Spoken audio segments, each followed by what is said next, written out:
last interview, John promised to share with you specific strategies he uses for answering situational interview questions. But John, you use these for other questions as well, right? That's right, Daniela. Some interviewers like to toss in a wildcard question or two, just to see how you respond to the unexpected. Can you explain to our viewers what a wildcard question is? Wildcards are unpredictable. These are questions like, if you were a color, what color would you be? Or if you could be a superhero, what would you want your superpowers to be? Or they might be a bit more on point, like list 3 words that describe your character. How do you handle a question like that? I think this kind of question is a composure test. The answer you give is less important than how you give it. The interviewer really wants to see how you handle the unexpected. Do you get flustered? Do you think, why is he asking me this crazy question? Or do you have fun with the question? Do you, as we say in English, roll with the punches? Go with the flow. The interviewer is looking to see how you handle an unexpected question. And you're going to answer a wildcard question like you would a what would you do if question? Why not? Say somebody asks, if you could trade places with anyone, who would it be? I'd come back with, I'd trade places with you, and hire me on the spot. Nice, John. Shows a sense of humor and a quick wit. Okay, let's get back to strategies. In this lesson, you're going to show us the P.R.E.P strategy, or should I say P.R.E.P strategy? I think of it as a good prep, but it's really an acronym. P.R.E.P stands for point, reason, example, point. Sometimes you can use P.E.R.P, doing point, example, then reason, and point. Either way works. You start off by clearly stating the point you want to make. Then you share your primary reason or reasons. Then share an example, preferably in story form, where your main point or reason is supported. Finally, you conclude by summarizing your main point again. The strategy works well in many situations. Sounds good. Why don't we try it out with a real interview question? That works for me. What did you have in mind? How about this one? What if you were introducing a new idea or policy to your team and you met resistance? How would you handle the situation? First off, I start with the key point I want to make. I'm thinking about the United Health position. They're looking for a project manager to head up an innovation team. So I want to show them that I can lead a team to adopt an innovative approach.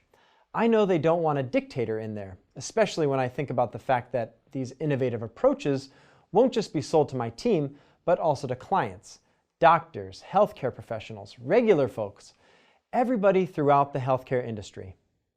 Now, it just so happens that I have a story that I can use with this. So I'll use the P.R.E.P strategy, and then I'll tie my story into that response. Okay, so what's the key point you want to make? How would you start? I might say something like this. I believe that innovation starts with seeing things differently than others. It starts with looking at a problem and finding a way to dramatically change for the better. But seeing things differently means others are not going to see it that way, not at first. So I'm not going to fight the resistance. I'm going to welcome the resistance. And that's going to be my big point, that I anticipate the situation and I'm ready for it. And I've tailored my response to a situation that could happen at United Health. Interesting. And your point communicates compassion for other people. You show that you're ready and willing to think about things from their point of view. Exactly. And then I'll give my reasons for taking this approach. In doing so, I'll demonstrate my analytics side. So I might say, it would be easy to think of the resistance as a negative, but that would disrespect my team. What's important here is trust. I trust that the members of my team are all trying to do their best. They just think that the new approach will somehow not work. So I want to understand where they're coming from and listen very closely to their concerns, because this is my team. They might have insights that can make the new idea even better. Great point. And again, you let us see what kind of man you are without you having to say it. Interesting. I understand your reasons now and how they support the main point you want to make. Where does the example move fit in? Here, I'm going to use an example from my story file. And there was a time when I wanted to introduce a centralized workflow scheme that would involve coordinating the efforts of two of my junior project managers. And there was some pushback because it meant each project manager would lose some of his autonomy, and there would be more work for the team. But the result would be a higher quality deliverable. So I'd use that story as my example and tell it using S.T.A.R, the S.T.A.R approach, like I did in the last module, starting with the situation. I was managing a large project and realized that centralizing workflow through two of our project managers would help ensure the quality of our deliverables. And there was some resistance from the team, more work, and also from the project managers because each thought he could lose some control over his part of the project. My target. I understood where everyone was coming from, but I also knew that both of the project managers were wrestling with difficult quality control issues in their individual projects. I thought if they saw the advantages to centralization, they'd get on board. My action. First of all, I wanted to let them know that my idea was going to mean more work, and I could understand their concerns. I went to each of them privately and told them straight up that I'd probably feel hesitant in their place. But I asked them what they'd be willing to do if it meant eliminating the quality problems we were having. I pointed out that on our previous project, we had used a similar checkpoint system, and it had worked well. Centralizing workflow was all about improving quality. And last, the result. Once they realized I wasn't criticizing them, but I was trying to help them, they came up with a good idea to simplify the checkpoint system we had used before. I then had buy-in from the key players and could introduce the idea in our next team-wide meeting. In the end, by centralizing workflow, we were able to resolve our quality control issues.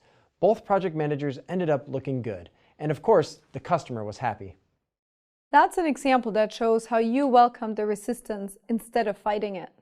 Yes, and it lends credibility to my response to the interviewer's hypothetical situation. You'd then close by what? Restating your point? Describing the point I'd made. Maybe I'd say, trying to bully people into accepting a new idea never works. I know I wouldn't like it. But by being flexible and looking for the best solution, a solution arrived at by the team, it's a win-win-win situation. Win for the team, win for the organization, and a win for the customer. That's a nice touch. Saying you know you wouldn't like it shows you can put yourself in the other person's shoes. And you don't mention a win for yourself. Clever and subtle. It's all about strategy. Just to recap, you started with the main point you wanted to make, tailored to the specific interview situation. That's the P. Then you gave your reasons. That's the R. Then an example to illustrate your point, the E. And you closed by restating the point you made, the final P. That's great. I wish I could get my writing students to do that. Yep, P.R.E.P's a great strategy. It goes a long way. Thanks for the insights, John. I look forward to hearing about your next strategy.